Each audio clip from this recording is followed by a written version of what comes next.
Assalamualaikum warahmatullahi wabarakatuh. Alhamdulillah, alhamdulillahirabbil alamin. Wa bihi nasta'inu ala umuri dunya waddin. Wassalatu wassalamu ala asyrafil anbiya'i wal mursalin sayyidina wa maulana Muhammadin wa ala alihi wa sahbihi ajma'in. Amma ba'd. Subhanaka la ilma lana illa ma 'allamtana innaka antal alimul hakim. Wa tub 'alaina innaka antat tawwabur rahim. Rabbi shrah li sadri wa yassir li amri wahlul 'uqdatam min lisani yafqahu qawli. Raditu billahi rabban wa bil islami dinan wa bi Muhammadin nabiyyan wa rasulah.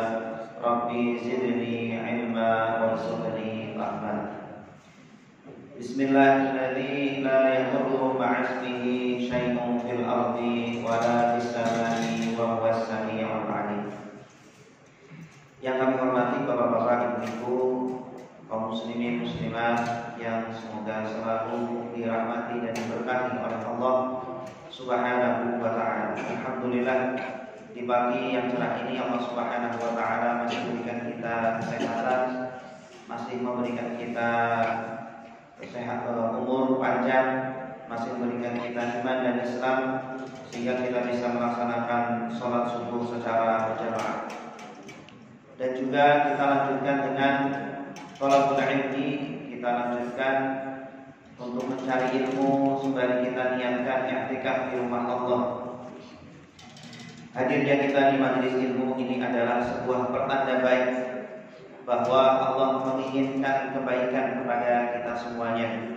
Man yuridillahu bihi khairan yufaqihuhu fiddin. Barang siapa yang diinginkan kebaikan oleh Allah, maka Allah fahamkan dia dalam urusan agamanya. Ketika Allah suka dengan seorang hamba, bukan dijadikan dia kaya, bukan dijadikan dia berpangkat, bukan dijadikan dia terkenal. Itu bukan tanda-tanda Allah suka kepada hambanya. Tapi ketika Allah suka, cinta, menyukai kebaikan terhadap hamba tersebut, ciri-ciri pertama adalah Allah jadikan dia suka dengan ilmu. Allah jadikan dia hadir di majelis ilmu. Dia suka dengan ilmu dan ahli ilmu. Semoga hadirnya kita di majelis ilmu ini menjadi pertanda bahwa Allah Subhanahu wa taala menginginkan kebaikan kepada kita semuanya. Menginginkan kita meninggal dalam kondisi husnul khatimah. Amin ya rabbal alamin. Kemudian juga di dalam sebuah hadis Rasulullah bersabda, "Man salaka thariqan yaltamisu fihi 'ilman sahhalallahu lahu bihi thariqan ilal jannah." Barang siapa yang menempuh perjalanan dalam rangka untuk menuntut ilmu, hadirnya kita semuanya dari rumah masing-masing untuk menuntut ilmu, ini akan mempermudah jalan kita ke surganya Allah Subhanahu wa taala. Jadi jalan untuk mempermudah ke surganya Allah itu tidak hanya untuk beribadah. Ibadah kalau tanpa ilmu, maka tidak diterima oleh Allah Subhanahu wa taala. Setiap dari ibadah itu membutuhkan ilmu. Semakin seseorang rajin untuk menuntut ilmu, seseorang berilmu, maka Allah Subhanahu wa taala akan mudahkan jalannya ke surganya Allah Subhanahu wa taala. Jamaah salat subuh Bapak Ibu yang dimuliakan Allah, insyaallah pada kesempatan pagi hari ini kita akan bersama-sama mempelajari atau muhasabah tentang sholat yang setiap hari kita lakukan. Kewajiban yang paling banyak kita lakukan, yang Allah Subhanahu wa taala fardukan kepada kita semuanya adalah sholat. Dari 5 rukun Islam, dari syahadat, kemudian sholat, puasa, zakat dan haji, yang paling sering kita lakukan apa Pak? Kalau syahadat berapa kali seumur hidup? Cukup sekali saja. Kemudian puasa berapa kali setiap tahun? 1 bulan saja. Zakat sekali saja setahun. Itu pun kalau sampai sampai nisab hartanya. Kemudian haji seumur sekali saja. Adapun sholat ya, Allah fardukan 5 kali sehari. Pernahkah kita bertanya, kenapa Allah Subhanahu wa taala memfardukan sholat ini 5 kali dalam sehari? Pasti ada rahasianya, ada hikmahnya. Ya, ada sebabnya kenapa Allah Subhanahu wa taala memfardukan sholat ini sebanyak 5 kali dalam sehari. Walaupun pada dahulu sebelumnya pernah mau difardukan sebanyak 50 kali. Pasti ada rahasia besar di balik sholat ini. Ya.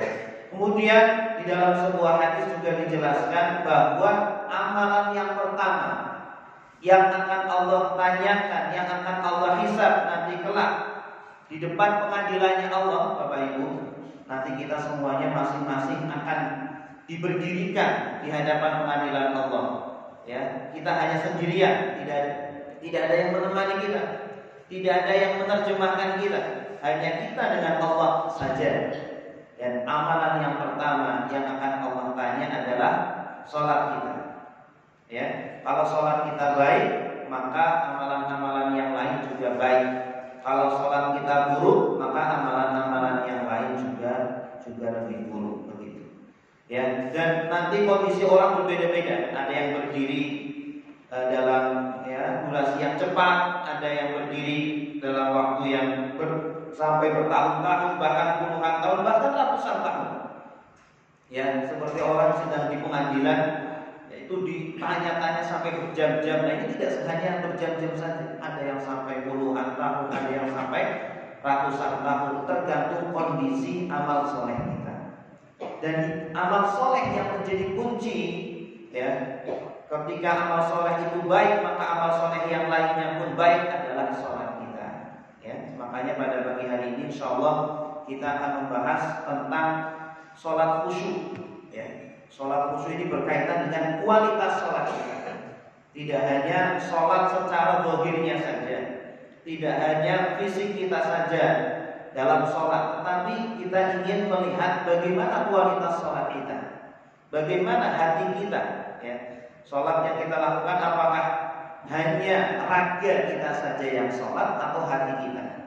Makanya jiwa dan raga kita harus, kedua-duanya harus ikut sholat. Bapak Ibu yang dimuliakan Allah, khusyuk ini adalah ruhus sholat. Khusyuk adalah ruhnya sholat.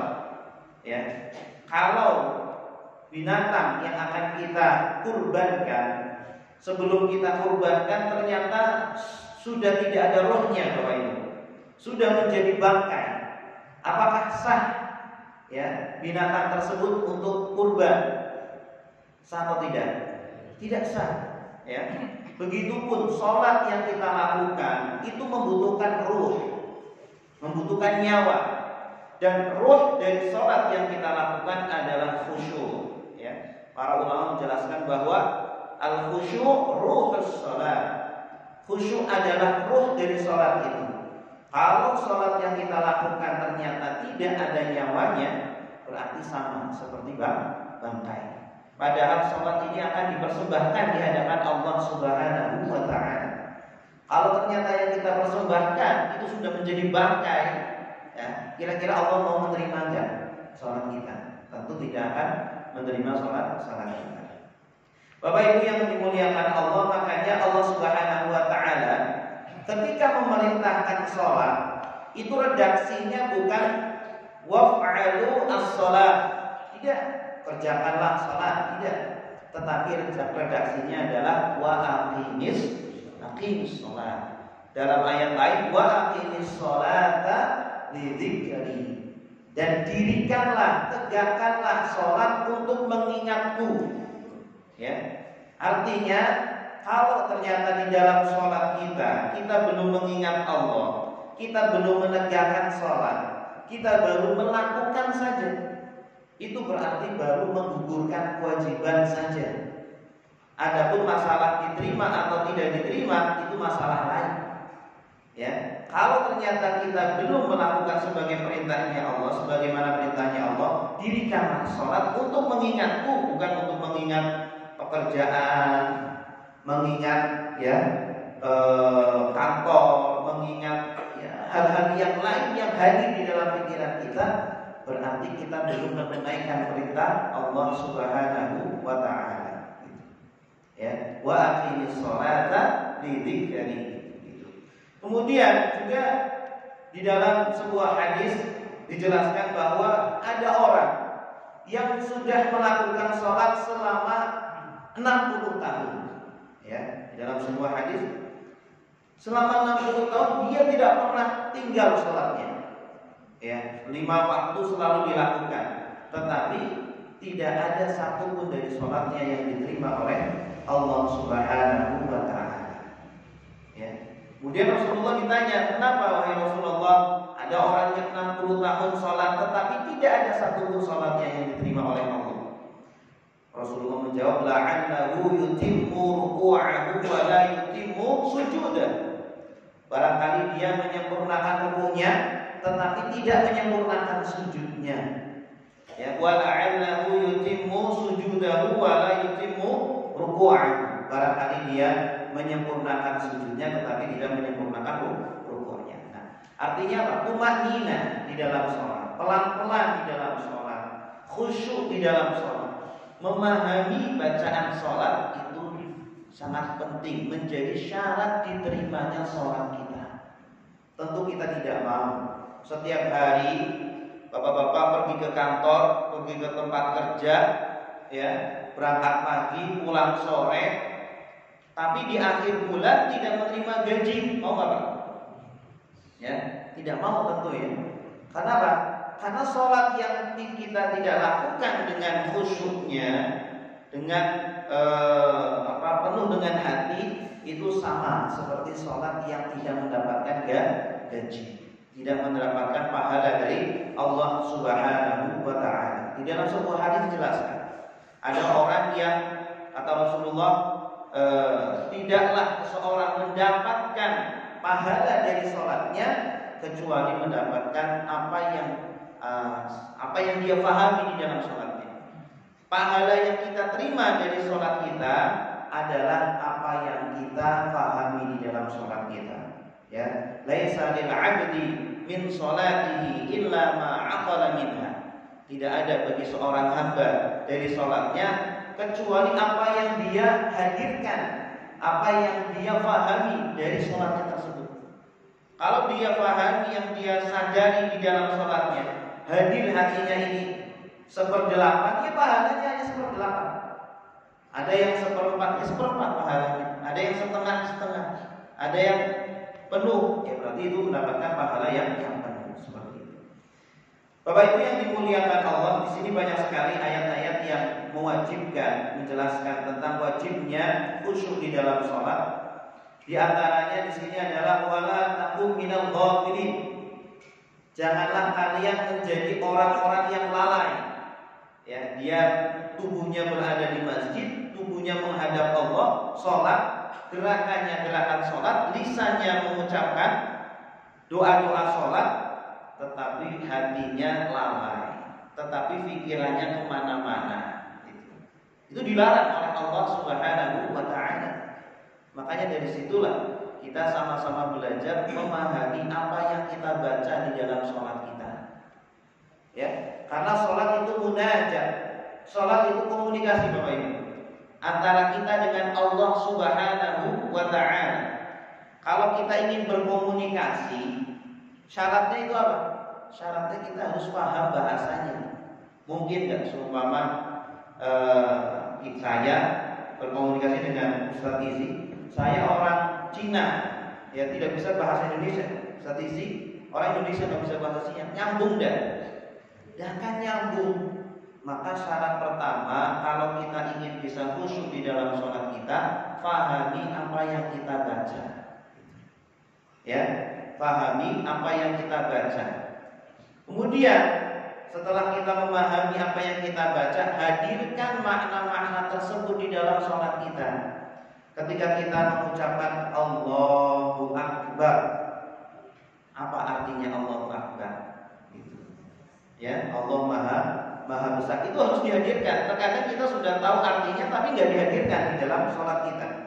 Ketika kita mengucapkan itu, kemudian ketika kita membaca doa kita, apa artinya? Inni wajjahtu wajhiya lilladzi fataras samawati wal arda dan seterusnya. Ketika kita membaca Al-Fatihah, apa artinya? Hadirkan di dalam sholat. Ya, dan insya Allah sholat khusyuk itu tidak berat. Banyak yang mengatakan sulit, berat, tidak. Karena Allah tidak mungkin mewajibkan sesuatu yang tidak bisa kita jalankan. Ya, ketika Allah mewajibkan sesuatu pasti bisa dijalankan oleh kita kaum muslimin. Dan tidak mungkin Allah juga mewajibkan sesuatu yang bisa menjalankan hanya para nabi saja, yang bisa menjalankan hanya para ulama saja. Ya, tidak mungkin.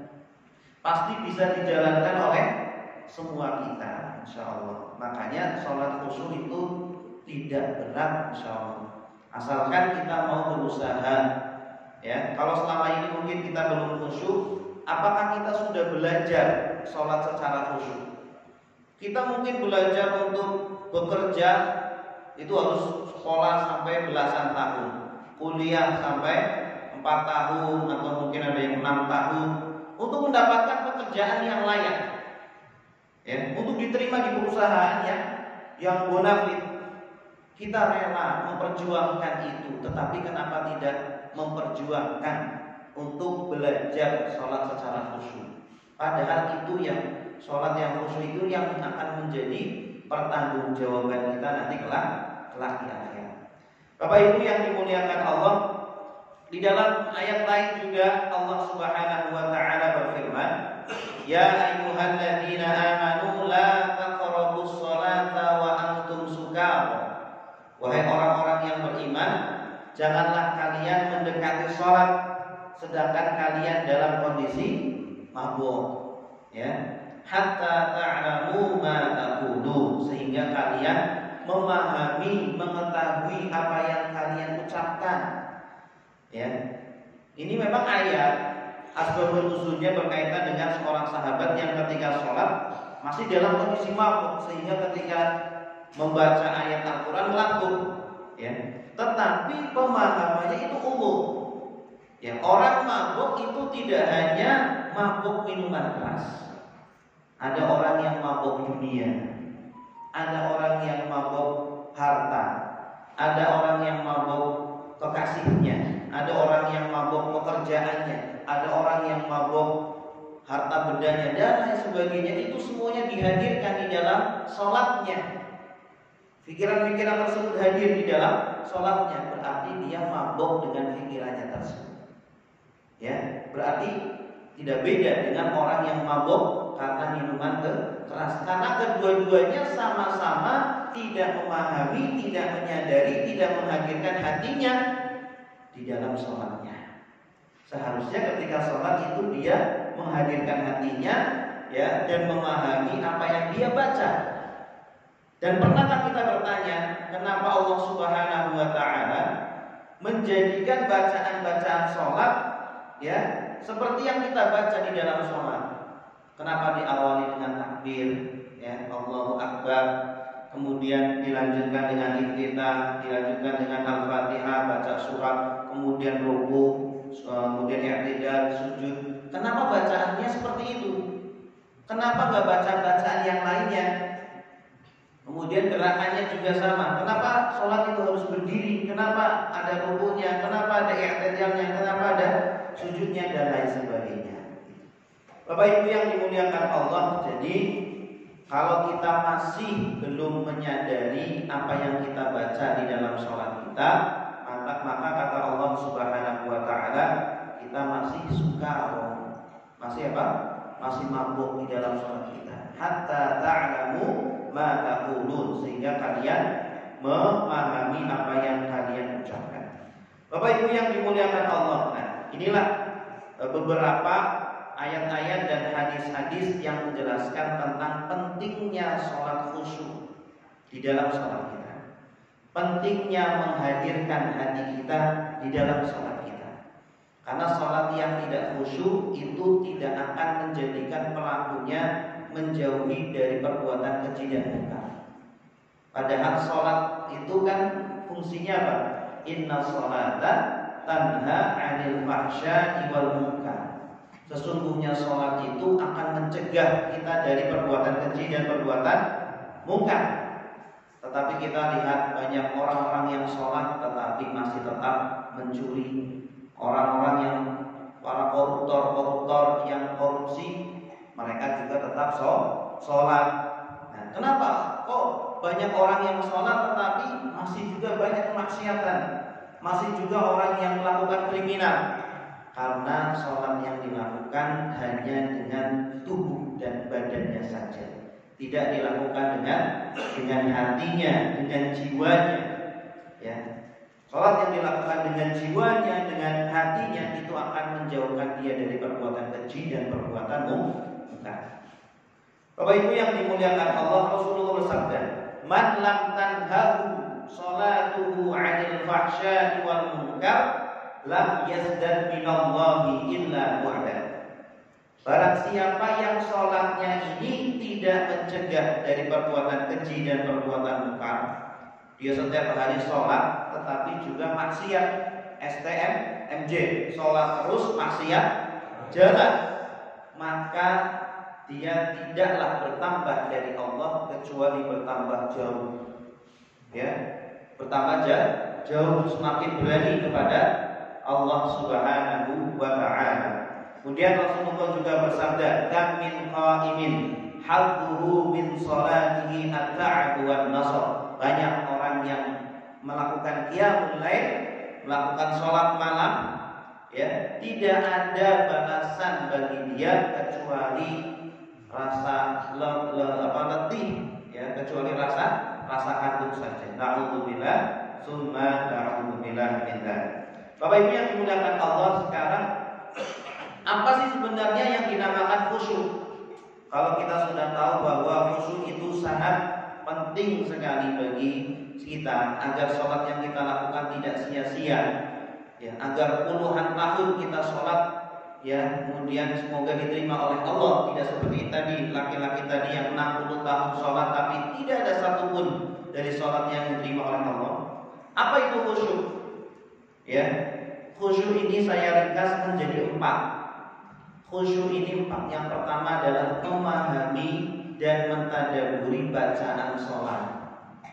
Ya, karena sholat itu ibadah, tidak hanya ibadah fi'liyah saja, tidak hanya ibadah perbuatan saja, tetapi juga ibadah qauliyah. Ya, makanya ketika kita belajar fikih sholat, Bapak Ibu, itu ada rukun-rukun fi'liyah, ada rukun-rukun qauliyah. Yang dimana kalau rukun-rukun qauliyah ini tidak diucapkan, maka tidak sah sholat kita. Seumpama takbiratul ihram. Takbiratul ihram itu kan mengucapkan Allahu Akbar.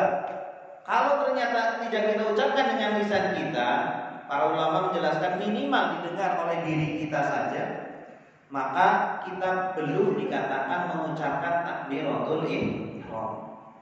Ya, kalau masih di dalam hati saja ini Bapak Ibu, kita tangan mengangkat, tetapi mulut kita diam saja, hati kita saja mengucapkan Allahu Akbar, maka itu belum dikatakan mengucapkan takbiratul ihram. Bahkan pengucapan takbiratul ihram pun di dalam kitab Safinatun Najah dijelaskan ada rukun-rukunnya. Ya, di antaranya adalah tidak boleh memanjangkan bacaan a-nya, hamzahnya. Yang harusnya dibaca Allahu Akbar tidak boleh dibaca Allahu Akbar. Artinya beda. Kalau Allahu Akbar artinya Allah Maha Besar, tapi kalau Allahu Akbar artinya apakah Allah Maha Besar. Kalau ba-nya dipanjangkan, Akbar, Allahu Akbar, juga Akbar, itu artinya beda. Ya, kalau Akbar artinya Maha Besar, kalau Akbar artinya bedug.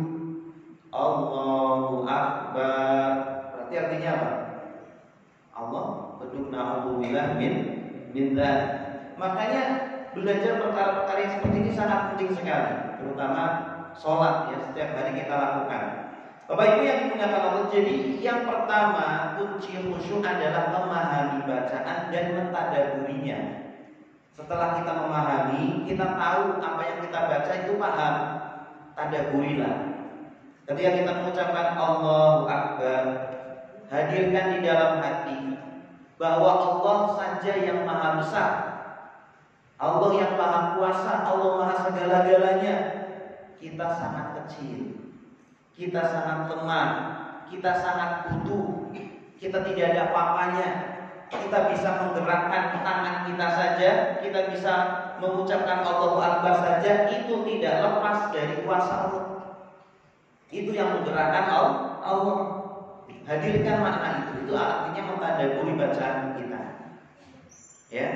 Sehingga ketika kita mengucapkan Allahu Akbar, kita membuang semuanya, dunia, bahkan diri kita dibuang semuanya, urusan-urusan kita dibuang semuanya kecil, semuanya remeh, semuanya tidak penting kecuali Allah. Itu orang yang benar-benar menghayati, mentadaburi makna dari Allahu Akbar. Jadi kunci khusyuk yang pertama adalah memahami bacaan dan mentadaburinya. Itu baru Allahu Akbar, belum nanti iftitah, Al-Fatihah, bacaan ruku, bacaan sujud, tahiyat sampai salam, itu semuanya ada tadaburnya. Mungkin banyak di masjid-masjid yang mengadakan tafsir surat atau tafsir Al-Quran, tafsir hadis-hadis Rasulullah, tetapi jarang ustadz-ustadz yang menjelaskan tafsir bacaan sholat. Ada nggak Pak Bu? Jarang di masjid-masjid.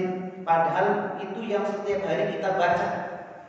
Harusnya kita pernah mempelajari tafsir bacaan-bacaan sholat, tadabbur bacaan-bacaan sholat.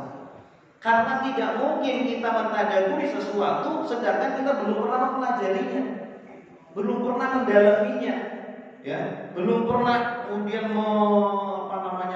istilahnya mengotak-atik makna dari bacaan-bacaan sholat itu, menyelami ya sedalam-dalamnya apa maksud dari bacaan-bacaan sholat itu. Karena tidak mungkin Allah Subhanahu wa Ta'ala memilih bacaan-bacaan yang sepele. Kita harus bertanya, kenapa kok Allah memilih bacaan-bacaan Allahu Akbar, iftitah, Al-Fatihah, surat, ketika ruku baca tasbih, ketika i'tidal baca ini, ketika sujud baca itu. Kenapa bacaan-bacaan itu yang dipilih oleh Allah? Pasti ada rahasia-rahasianya. Dan itu tidak bisa diketahui kecuali harus didalami, ya. Butuh mungkin kalau kita kuliah butuh 1 semester, ya, untuk mempelajari, memahami. Kemudian yang kedua yang perlu kita lakukan untuk khusyuk adalah memahami gerakan sholat dan mentadaburinya. Kalau yang pertama memahami bacaan sholat dan mentadaburinya, yang kedua memahami gerakan sholat dan mentadaburinya. Kenapa kok ketika sholat kita harus berdiri?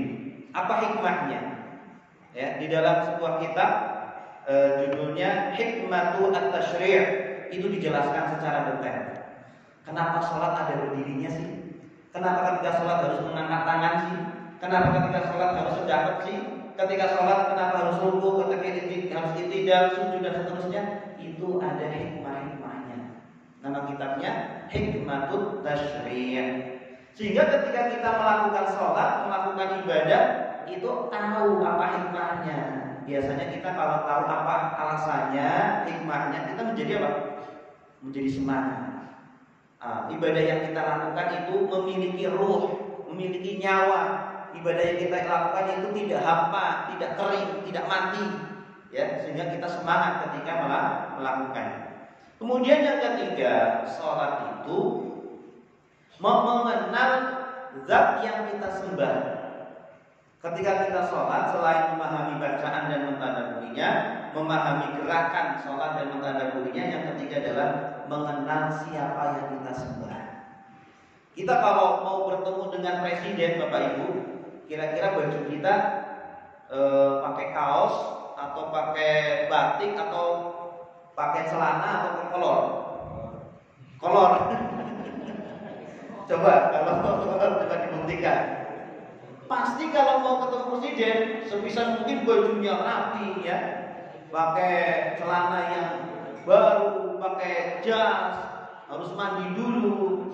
Itu baru ketemu dengan presiden. Ya, itu terlepas kita setuju dengan presidennya atau tidak. Intinya kalau mau ketemu dengan orang penting, pasti kita mempersiapkan ya diri kita, fisik kita dengan sebaik-baiknya. Selain itu juga kita harus mempersiapkan batin kita juga. Nah, ketika kita mau sholat secara khusyuk, ketika khusyuk benar-benar merasakan kehadiran Allah, maka kenalilah siapa zat yang kita sembah. Ya, Allah yang Maha Kuasa, Allah yang Maha berkehendak, Allah yang Maha Besar, Allah yang Maha segala-galanya, Allah yang Maha Suci, Allah yang Maha Terpuji, Allah yang Maha memberi rizki. Ya, kita sekarang bisa bernafas pun itu karena Allah. Setiap detik kita bisa menghirup nafas, kemudian menghembuskannya, kemudian kita bisa melihat, bisa berbicara, bisa mendengar, bisa segalanya itu tidak lepas dari nikmat Allah Subhanahu wa Ta'ala. Tidak pernah satu detik pun Allah mencabut nikmat kita. Coba kalau selama 1 menit saja Allah cabut, saya cabutlah nikmat oksigennya 1 menit saja. Pernah tidak Allah mencabutnya? Atau Allah cabut nikmat penglihatan 1 menit saja? Pernah tidak? 1 menit gak bisa ngomong, pernah tidak? 1 menit gak bisa mendengar. Allah tidak pernah memutus nikmat hamba-hambanya walaupun 1 menit. Kenapa? Kita sering memutus syukur kita kepada Allah Subhanahu wa Ta'ala beribu-ribu menit, bahkan berjuta-juta menit. Bahkan ketika sholat pun kita tidak menghadirkan diri kita, tidak menghadirkan hati kita. Kemudian yang keempat adalah ketika sholat ini harus mengenal diri kita. Kita sebagai seorang hamba, sebagai seorang budaknya Allah, kita harus merasakan, menyadari bahwa kita itu orang yang hina. Kita itu hamba yang keluar ke dunia ini berasal dari air mani yang hina, keluar dari tempat yang kotor yang hina, keluar dalam kondisi yang butuh, keluar dalam kondisi yang lemah. Ya, kita itu hamba yang kotor. Sedangkan Allah adalah zat yang suci, yang terpuji, yang maha besar, yang maha kuasa. Ya, kita adalah hamba yang hina, yang lemah, yang bodoh, ya, yang butuh kepada Allah Subhanahu wa Ta'ala. Makanya ketika sholat ini hadirkan bahwa diri kita itu maha lemah, diri kita itu maha kotor, diri kita itu penuh dengan dosa, penuh dengan maksiat. Maka kemudian kita meminta kepada Allah Subhanahu wa Ta'ala. Hadirkan 4 ini Bapak Ibu. Ya, ketika kita bisa menghadirkan 4 ini, yang pertama mengenali diri kita dan menyadari tentang posisi kita sebagai seorang hamba. Kemudian kita mengenal Allah Subhanahu wa Ta'ala sebagai Tuhan kita yang maha kuasa, maha besar, maha segala-galanya, maha terpuji, maha suci. Kemudian kita juga memahami gerakan yang kita lakukan di dalam sholat. Dan kemudian yang keempat adalah memahami bacaan yang kita baca di dalam sholat kita.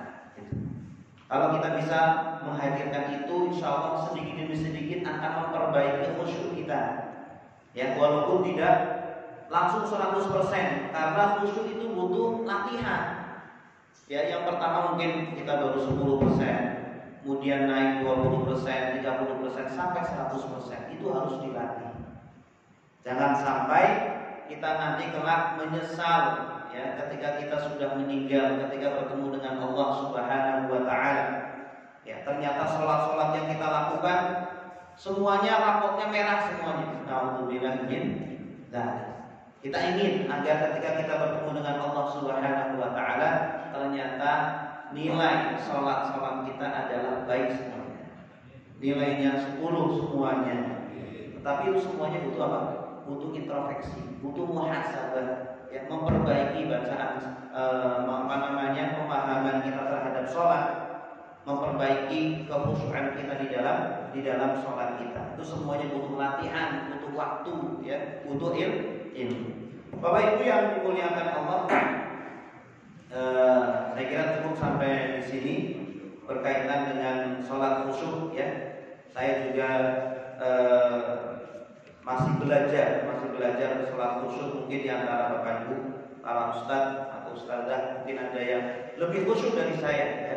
Kita sama-sama belajar terus ya, memperbaiki diri kita agar sholat yang setiap hari kita lakukan itu tidak hanya untuk menggugurkan kewajiban kita saja, tetapi sholat yang kita lakukan betul-betul ya bisa memberikan dampak, memberikan efek kepada hati kita dan menjadikan kita pribadi-pribadi yang mulia, ya, pribadi-pribadi yang kata Allah, qad aflahal mu'minun, sungguh beruntung, sungguh sukses orang-orang yang beriman, alladzina hum fi shalatihim khashi'un, orang-orang yang khusyuk di dalam salat.